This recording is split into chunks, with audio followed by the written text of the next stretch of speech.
Can we see Don? We need to get you a chair. This is hilarious. All right, we're live. Hey, everybody, it's Michael Hellickson with Club Wealth Coaching and Consulting. And we're down here. I've got Dawn. Hey, can you see Dawn? There she is. Hey, Dawn, what's up? I've got Dawn, one of our coaches here at Club Wealth, is with me today. And, of course, we've got Mr. Keith Myers, who's a Club Wealth coaching client. Both of these guys own brokerages. Keith is in California. He's in Granada Hills, and actually he's in 5 different offices. He's got 5 different offices there in California, and does just over $1.5 billion in volume per year. So it does a few transactions once in a while. Not bad. Keith, if you could maybe, not sleep in so late, maybe you'd do, $2 billion. I don't know what the deal is there. Why you can't get to 2? I'm up at 5. Come on now. Is that So what we're talking about today, and as you can see in the background here, Dawn and I are at the Hotel Del Coronado in California. We're in Southern California, in San Diego, and we're enjoying the Lab Coats event here. So that being said, what we're going to be talking about today is growing and scaling your business. And very importantly, we're going to be talking about doing it with partners. And this goes whether you're a brokerage or a team, doesn't matter. You have the ability to work with partners, whether it's your lender, title, escrow, mortgage, all these other different companies that you can work with that will help you grow and scale your business and that will actually help pay for it. So that's what we're talking to these guys about today. So Keith, first of all, and Don as well, welcome to Club Wealth TV, and thank you for being here today. Thank you. Thank you for having me. So I want to ask you guys, and Don and I are going to be hammering you with questions over and over again here. We're gonna grill you pretty hard. But we're going to keep this short. I know you've got a meeting coming up right after this that you've got to get to, so we're going to keep it pretty brief. But yeah. Tell us a little bit about the importance of whether I'm a team leader or if I'm an agent just on my own, just a solo agent. Talk to us about the importance of ancillary services and of really of growing partners to help you grow your business. Right. First, let me just draw a comparison. Where you are is only yards away from where the SEALs train and become SEALs. I've seen people get wet and sandy there when they do their Hell Week. Got a good friend of mine, his son, who's like a son to me, was a SEAL and then a SEAL instructor. And if you start with that, then you have the mindset that you have the discipline, drive, and belief in yourself that you are the best of the best, and you're going to build that kind of an organization around yourself. That's what has to come first. You have to believe that you have the best solution as a broker owner for serious-minded, full-time successful people, if that's your model.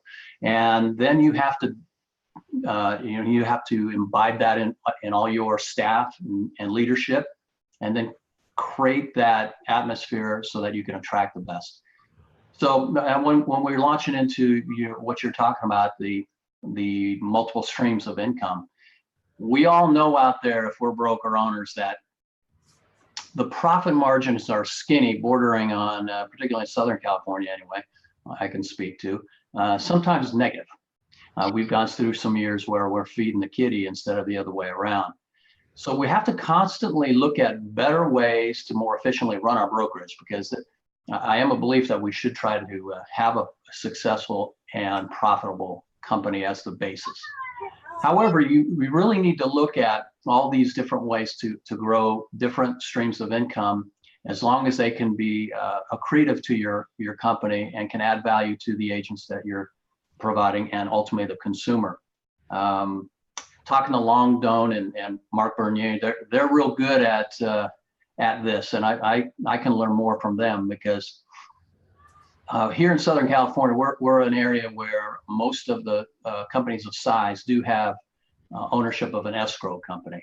And the reason that is because if you have a brokerage and you're running on a 2 or 3% net margin for profit, sometimes a little more, sometimes a little less.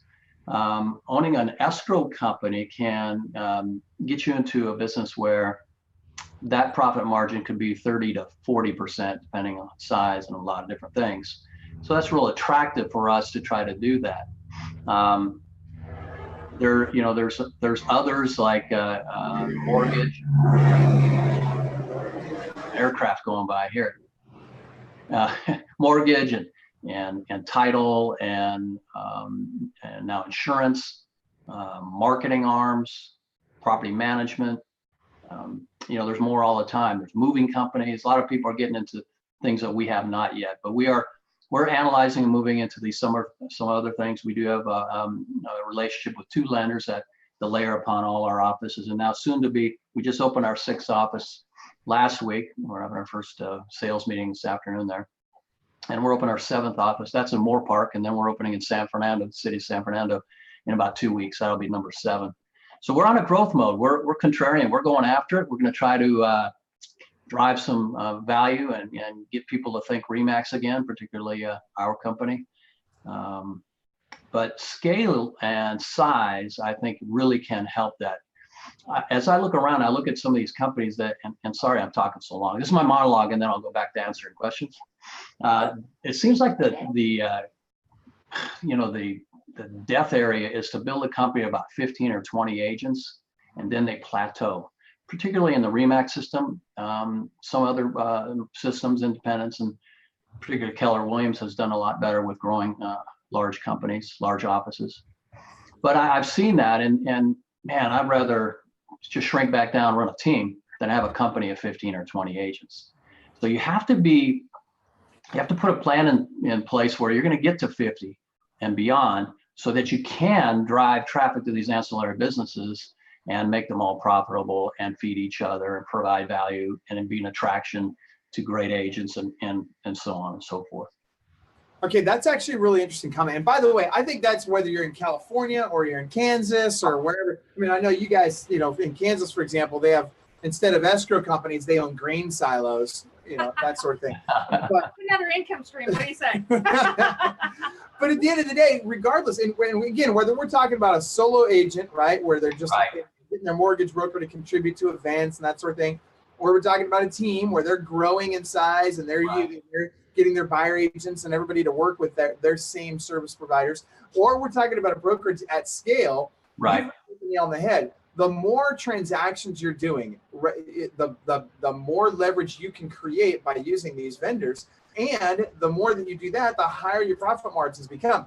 I think one of the concerns, though, and I'd like to ask both of you this, I think one of the concerns that a lot of agents have is, hey, look, I get it. I get that I'm supposed to be doing this. The problem that I have with it is I'm afraid to ask, or I feel like I'm not bringing enough value. What's going to make this person want to give me money to help me grow my business? Well, I'd go back to what Keith said to begin with, going with the positive attitude that I'm going to be the best. I'm going to set myself apart in my market and do something different, and go all in and communicate that, articulate that to the agents that I'm recruiting, who I have, the admin, sports staff, and then, go from there. Okay, so what is that? Oh, go ahead, Keith. No, go ahead. I just agreed. Yeah, I agreed. Yeah, I'm wondering what that is. I'm wondering what is that different thing? What am I going to do differently that's going to get, let's just use my lender, for example. What am I going to do differently? If I'm a solo agent, let's start with solo agents, then go to teams, then go to brokerage.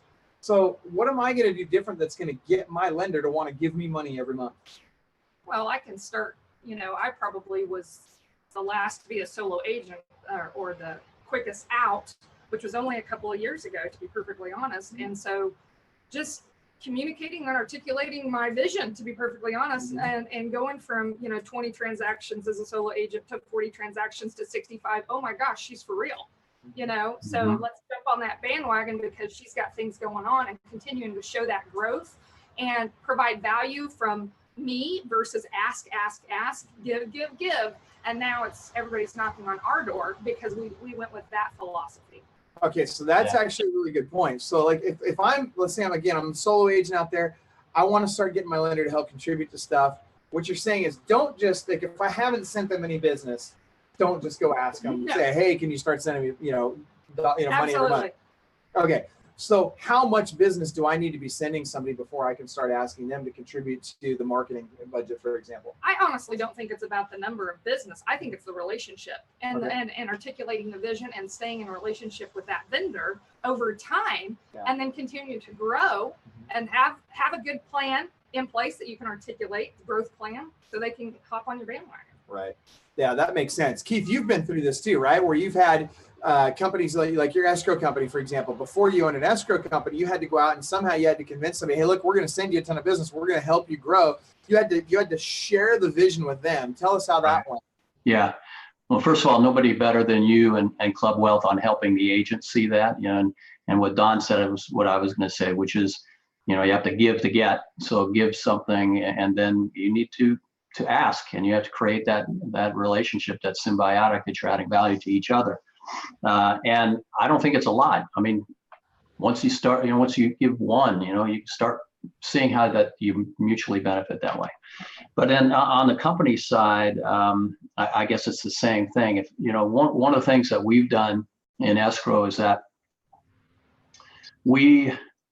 profit is very important, but outstanding service, like any business, there's some outstanding, great escrow personnel out there. It's a hard living. Some of these escrow officers work into the night, on weekends, kind of like agents. You know, they work really long and hard, and they're real dedicated. Some, quite frankly, are not. And we all that, you know, sell real estate, we've had relationships or transactions with an escrow provider that just didn't communicate, was slow getting things done, dropped the ball, and those sort of things. So we hold our officers and assistants and the whole escrow company to a real high standard, and therefore we do pay them pretty well, and we incentivize them. We give them bonuses based on their you know, their production, and a couple of them with some laddered increases as they grow.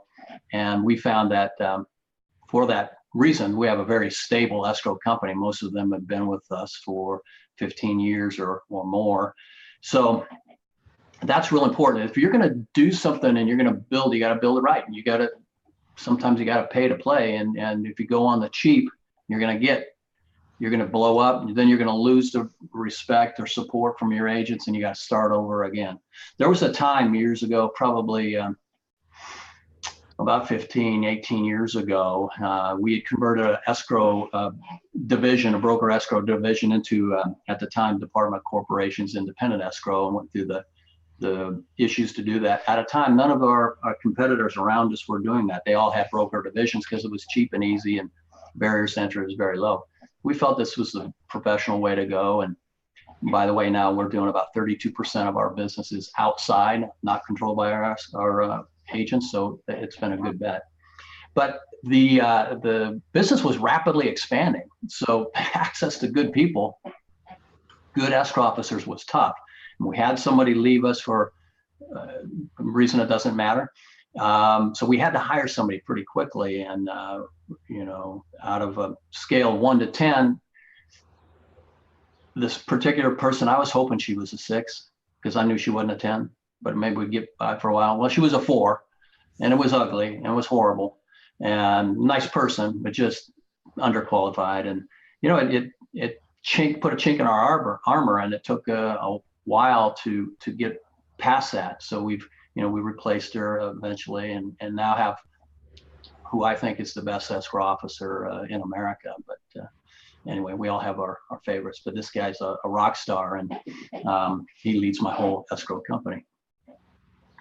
I don't know if that answers your question, but. No, well, it does. And so, you know, here's the thing. At the end of the day, whether you're talking about a team member or whether you're talking about, you know, an extended team member, right, where it's, you know, a service provider, escrow, title lender, whatever. And in this case, it's a company you own, right? You own the escrow company. And we get this going on all the time over here at the beach. It's weird.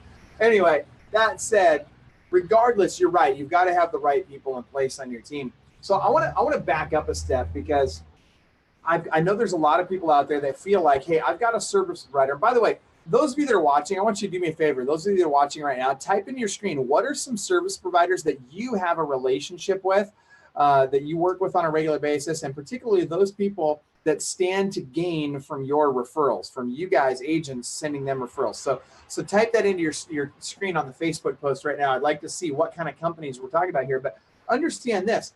There's a lot of people out there, agents, brokers, team leaders, that have a friend or a service provider that they feel like does a really good job for them, and yet won't contribute financially. So I want to know what you guys have to say about that. At what point do you say, all right, I get it, you guys deliver great service, we appreciate that, but at some point you got to fish or cut bait, you got to start sharing some dollars here?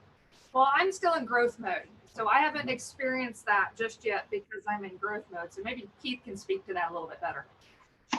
Yeah, I think the best again are Long and Mike. They it's kind of like they're a gatekeeper. I forget the term they use, but like they're the store and you have to pay to play. If you want to come into their store, you have to pay to play. I don't care if you're my best friend. I'm giving you access and entree to some superstars. And as most of us believe, the brokerage is the center of the universe on the real estate transaction, and we drive the ship so far. Really, the consumer does, but anyway, we do that. And so for access to that, it's got to be mutually beneficial. But you provide this, and we'll give you access. At the end of the day, both win. So even if it's your best friend or your brother, I think they need to see the value of that. And if not, find a new friend or a new brother. I don't know. Well, I think you hit the nail on the head. It costs money to run a store, right? If you went out and bought storefront, you got a facility at a mall or whatever, and you were going to sell widgets. Well, if somebody wanted to come in, let's say you had a grocery store, and General Mills wants to put Fruit Loops on the shelf in your store, they're going to freaking pay you for that opportunity, right? They're going to check for a portion of every Fruit Loop box that they sell. Well, guess what, guys? We got Fruit Loops in real estate too, right? Yeah. That can be taken a lot of different ways. No doubt about that. But the fact of the matter is there's some serious Fruit Loops in real estate. And if that mortgage broker that's my friend, I get it. I appreciate you delivering great service and that title and escrow and lender and contractors and movers like Dave. You've put some great ones in there. Insurance. If you guys want the opportunity to sell to my audience, guess what? You're going to have to pay to play. That's how it works, because guess what? That audience doesn't show up here for free. We have to do something to get them to show up here, and that costs us a lot of money. So expecting you to contribute to help offset that cost, that's not too much to ask. And so I think that's really, if there's one message I'd like people to come away from today with, it's number one, understand you're running a business. This isn't a charity, right? It ain't show friends, it's show business, right? And so if you're uncomfortable asking for them to contribute dollars, you need to take a look at, am I right for a team leader or for a broker owner? Because at the end of the day, for you to run profitably, this stuff's necessary. It's getting harder and harder and harder with all these third parties coming into real estate, trying to suck dollars out of the transaction. It's getting harder and harder and harder to make a profit selling real estate. And we've got to get more creative about how we do that. And getting in relationships with these ancillary service providers, that's one of the ways that we do that. Right. And I believe that you really need to make it fair. You want a relationship that's not going to be churn, and every 3 months, I'm such a great negotiator, I'm going to drive a great bargain, and this mortgage lender or insurance company or whatever you're trying to attract, I'm going to just eke out the greatest portion I can. I think it has to be fair and win-win, because the best thing you do is build a relationship that each is successful and stays together for a period of years. And it has to be in writing and clear to all parties, and of course RESPA compliant, so nobody gets in trouble. But I think if you make it fair and you both win, it will contribute to the bottom line, and they're going to be more incentivized to work with your agents and not just kind of work a little there and then I'll go outside and do some other stuff where I have a higher profit margin. Yep. No, I completely agree. Okay, so let me ask you guys one last question. I know, Keith, that you've got to be somewhere, and I know that Don's got to be at the event here, so we want to be respectful of both your time. Answer me this, or riddle me this. What level of participation in my team or my brokerage, outside of financial, right? We understand that we're going to be asking them to contribute financially to help support. Outside of that, what level of engagement do I expect them to have? And before you answer that question, I got to give a shout out to our sponsor. Thank you to Wise Hire for sponsoring these Club Wealth TV episodes. We appreciate you guys. You guys are fantastic. We use you for hiring, whether it's admin or sales. Don, you're using them as well.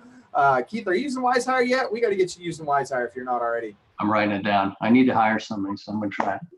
clubwealth.com/WIZE hire, Wise Hire. Love those guys. They do a great job for us. So now back to my original question. Outside of financial contribution, I'd like to know from each of you, whether it's team brokerage or just your solo agent business, what other ways does your lender, escrow, title, mortgage, your ancillary service provider, what other ways do they participate in your team? We still do invite our vendors to our client events or quarterly client events, and we have the expectation that they will not only participate financially, but reach out to their, circle of people and bring them as well. We want to touch as many people on those events as possible because that's just going to be win-win for us. So we expect to participate in any event that we're doing. So they're doing all your client events. Okay, Keith, how about you? Very similar, yeah. We have them to our sales meeting. They have exclusive entree to our clients at sales meetings, all our events. And then one of the official charities for Remax is Children's Miracle Network. And locally, that is Children's Hospital of Los Angeles. And my wife, Chris, has a great heart for the kids, as we all should and do. So she has taken this initiative for our company and built events. She did a Valentine's dinner last year and a small golf tournament, which is a lot of work, by the way. And we're getting ready to do a casino night. And we engage our partners to be involved with their time and talents and their treasure. And it's, becomes great events. And in this case, the charity wins. We actually use it and encourage our agents to use it as an outreach to their sphere of influence as well, so that they can show their clients how well rounded they are, and hopefully provide more for example, this event to more money for the hospital. But we want them involved in all things we do. And by having them at the same functions over and over and over again, your agents, your clients, they start to get to know your partners, and they become kind of part of your team. They start to be seen as a part of your team. Isn't that right? Absolutely. Right. Okay. Now, and relationship, like you say, Mike, when you preach to me, I'm wearing my agent hat and doing events. Doing the events, you're prospecting in reverse. You're engaging in people in a way that you're not hammering them all the time. And those relationships, whether it's between agent and consumer, client, or it's between broker and agent, or it's ancillary partner with our agents, all those things are important in time. And seeing people give back really helps. That's one of the concerns I have. Is I think a lot of people, they see this too transactionally, right? And they don't realize that, look, you got to really understand, this is a marathon, not a sprint. You're going to need these relationships down the road. And that's, to Don's point, it's not just give me money, give me money, give me money, give me money. It's let me bring you value, value, value. And then over time, let's be a real partnership. Let's be reciprocal with one another. And let's have you contribute in a compliant way. Now, one of the things I did not hear either of you mention, I heard you mention your team, your sales meetings, Keith. But one of the things I didn't hear either one of you mention is, what about your huddles and your call nights? Are you Donna, call nights, not huddles? You're not having them on the huddles. Call nights that they get an invitation to. Those are not near as consistent as they need to be, but we're working on that. So how about you, Keith? They actually are leading our call nights, our mortgage partners, and they're battling. We have two, and it's friendly competition, so they're kind of battling to do their own and invite their own. And I like that. Yeah. We don't just have one; we've got a couple. And then, you know what, you guys are hitting the nail on the head. And all of these roles, right, regardless of who the partner or provider is, just like you would with sales teams or anybody in your office, you never want to have one pig at the trough. You want to have multiple people in each position. So I don't want to work with one lender. I want to always have two lenders or three lenders or four lenders. Now, that being said, I would encourage you both, and Don, seriously think about this, and everybody watching, I really would encourage you guys, make sure these people are on your daily huddle. It's important. You want them involved in your team on a daily basis, make them a full and complete partner. And guess what? It's going to help them with their numbers too. And just like you would with your team members, hold your lender accountable. How many calls did you make? How many contacts? How many appointments? How many mortgage applications did you take? How many loans did you close? And it doesn't matter if they're for your team or just at large. You want them to be successful, not just with the business you send them, but you want them to be successful in all of the things they do. And to the extent that you can show them that you're serious about that and you can help them with that, they're going to appreciate that. And they're going to want to be more involved in your team as a result, which, guess what, at the end of the day is good for everybody. So, yeah. All right. So final thoughts, Keith, any final thoughts to share with us? I think that all of us have come upon us in the Club Wealth universe to keep sharing these ideas and keep learning from each other, because I'm not telling you anything you don't know, but the world is continuing to get more competitive. It's never going to get less competitive. There's always going to be new shiny pennies coming out there trying to do it better, which is what America's all about. And I applaud innovation. but we need to share these ideas and see how we can help each other so that together we can be better. And I'm glad to be part of it. Love it. Awesome. Don, final thoughts? I mean, I'll piggyback on what Keith just said. I mean, there is no secret sauce to real estate. So why not share? Why not reciprocate that giving? And let's all, you know, be in this together. Yeah, love it. All right. So keep it. Oh, hang on. We got this guy behind us. He's going really fast too, as you can tell. Is that pretty loud on your end? Can you hear that? Yeah, barely. All right. Anyway, that being said, so Keith, let me ask you this. If somebody wanted to send you a referral, what markets do you cover? Currently LA and Ventura County, Los Angeles and Ventura County in Southern California, and hopefully more counties as we move along. Love it. And so if you guys want to reach out to Keith, you can just comment in the Facebook post here. And Don, where are you located? I'm in Manhattan, Kansas. Man, you know, it's funny how when you say Manhattan, Kansas, all of a sudden it feels like a big place, but like, what, one stop sign too? Like how many, We've got 60,000. We're doing okay. It's a college town, isn't it? What, like cows, birds? Like, no, we got many more cows. Many more cows than 60.